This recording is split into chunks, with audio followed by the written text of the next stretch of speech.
جی السلام علیکم، آداب۔ میرا نام ریحان عبادت ہے۔ میں متحدہ قومی موومنٹ کا ڈپٹی کنوینئر، رابطہ کمیٹی کا ڈپٹی کنوینئر ہوں۔ میں human rights commission of Pakistan اور دنیا بھر کی تمام ہیومن رائٹس آرگنائزیشن کے نام یہ اپنا ایک ویڈیو لاگ بنا رہا ہوں، خاص طور پہ پاکستان میں جو ہیومن رائٹس آرگنائزیشن ہے۔ لگتا یہ ہے کہ معذرت کے ساتھ کہ ہیومن رائٹس نام کی یہ جو چڑیا ہے، یہ کسی ڈکشنری میں صرف دکھانے کے لیے لکھی گئی ہے، لیکن کہیں بھی دنیا میں ہیومن رائٹس کی صحیح ڈیفینیشن جو ہے وہ اس پہ کوئی عمل نہیں ہوتا ہے۔ ہر کوئی اپنے مفادات پہ کام کرتا ہے، جس کے جہاں مفادات ہیں وہ اس کے لیے آقا، اس کے لیے غلام بنا ہوا ہے۔ آپ کے نالج میں ہے کہ 16 ستمبر سے ہمارے کوارڈینیشن کمیٹی کے 2 ممبر انور ترین بھائی اور نثار پاور بھائی پاکستان میں کراچی میں جو ہے ان کو اغوا کیا گیا۔ آج 1 مہینے سے اوپر ہو گیا ہے اور ان کی جو ہے بازیابی کے لیے ہر جگہ آواز اٹھائی گئی۔ انور ترین بھائی کی بیٹی جو ہے ہیومن رائٹس آرگنائزیشن کے آفس گئی، وہاں تمام پیپر ورک فل اپ کیے، جو ان کی ریکوائرمنٹ تھی وہ تھی، اس کے باوجود ان کی طرف سے کوئی سنوائی نہیں ہوئی۔ سرسری طور پہ ان کو جواب دے دیا گیا کہ ہم دیکھیں گے اس معاملے کو، لیکن آج تک کسی قسم کی نہ ان کی طرف سے کوئی بیان آیا، نہ کسی قسم کی ان کی طرف سے کوئی اس پہ آواز اٹھائی گئی۔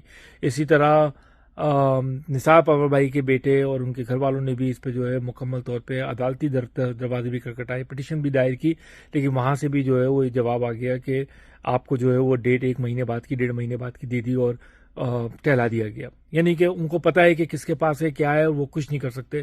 تو اگر آپ کچھ نہیں کر سکتے اور آپ اتنے مجبور ہیں تو بھائی اپنے ڈپارٹمنٹ کو بند کر دیں، اس کے پیسے بچا کے کسی غریبوں کے لیے سیلاب زدگان کے لیے لگا لیں۔ اس کا ایسی ڈرامے بازی اور لوگوں کو جھوٹے دلاسے دینے سے، اب ڈپارٹمنٹ کھولنے سے کچھ نہیں ہوگا۔ ہمت پکڑیں، اللہ تعالیٰ آپ لوگ جس ملک میں رہتے ہیں اس ملک کو آپ اسلامی ملک سمجھتے ہیں، لیکن یہ ہیومن رائٹس کا یا کسی بھی ہیومن انسانی کسی خلاف ورزی کے اوپر کام کرنے کو جو ہے اس کو صرف کسی مذہب سے نہیں جوڑا جا سکتا۔ پوری دنیا میں تمام مذاہب سے اوپر اگر کوئی چیز ہے وہ انسان کی خدمت ہے اور انسان کو انصاف دلانا ہے۔ تو خدا کے واسطے اس پہ آپ اپنی ذمہ داریوں کو پورا کریں۔ اگر آپ میں ذرا سی بھی انسانیت موجود ہے اور آپ سمجھتے ہیں کہ اللہ تعالیٰ کا یہ عمل آپ کے بچوں کے ساتھ نہ دہرایا جائے، کیونکہ قانون جب کارما ہے، اگر آپ کسی کے ساتھ کریں گے تو کل آپ کے ساتھ بھی ہوگا۔ تو اگر آپ کی اولاد اور آپ کے بچوں کے ساتھ یہ ہوگا تو سوچیں آپ کے دل پہ کیا گزرے گی، ان کے گھر والے کس پریشانی سے گزر رہے ہیں۔